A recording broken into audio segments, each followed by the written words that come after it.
যাবতীয় হামদুস্তান আল্লাহ রাব্বুল আলামিনের জন্য, যে আল্লাহ রাব্বুল আলামিনের অশেষ মেহেরবানিতে এক সপ্তাহ পরে আবারও আমরা জুমা জামাতে সমবেত হওয়ার সুযোগ পেয়েছি। এই জন্য সর্বাগ্যে আল্লাহ রাব্বুল আলামিনের শুকরিয়া আদায় করছি, আলহামদুলিল্লাহ।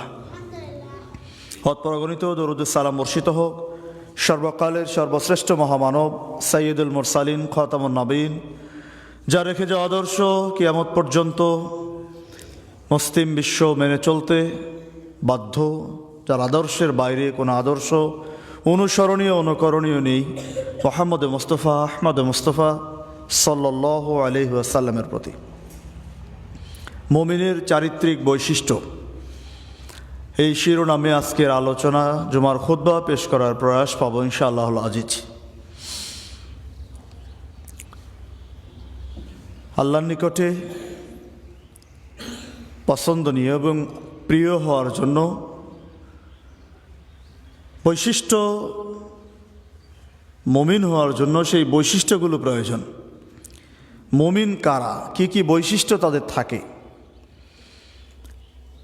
যে বৈশিষ্ট্যগুলো যার ভিতরে থাকবে, যে অর্জন করতে সক্ষম হবে,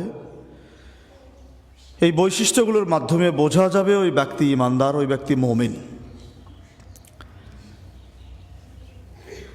বিভিন্ন হাদিসে এবং কোরআনের বিভিন্ন জায়গায় মুমিনের কিছু বৈশিষ্ট্য উল্লেখ করা হয়েছে। আমরা সেগুলো সময়ের প্রতি খেয়াল রেখেই ধারাবাহিকভাবে পেশ করার প্রয়াস পাবো ইনশাআল্লাহুল আজিজ। আল্লাহ রাব্বুল আলামিন বলছেন সূরা ফুসসিলাত 41 নম্বর সূরা 34 আয়াতে, আল্লাহ রাব্বুল আলামিন বলছেন ওয়ালা তাস্তাবিল হাসানাতু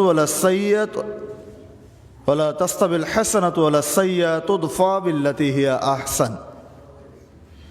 ভালো এবং মন্দ সমান হতে পারে না।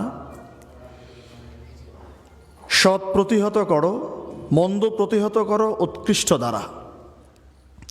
মন্দ প্রতিহত করো উৎকৃষ্ট দ্বারা, ফলে তোমার সাথে যার শত্রুতা আছে সে হয়ে যাবে অন্তরঙ্গ বন্ধুর মতো। সূরা ফুসসিলাত 41 নম্বর সূরা 34 আয়াতে আল্লাহ বলছেন এই কথাটি, ওয়ালা তাস্তাবিল হাসানাতু ওয়ালা সাইয়্যাতু উদফা বিল্লাতী হিয়া আহসান ফাইযা আল্লাযী বাইনাকা ওয়া বাইনাহু আদাওয়াতুন কাআন্নাহু ওয়ালিয়্যুন হামীম। মন্দ এবং ভালো দুটি এক নয়। মন্দকে প্রতিহত করতে হবে ভালো দিয়ে, উৎকৃষ্ট দ্বারা। যদি উৎকৃষ্ট দিয়ে মন্দকে প্রতিহত করা যায়, তাহলে যে ব্যক্তি যার সাথে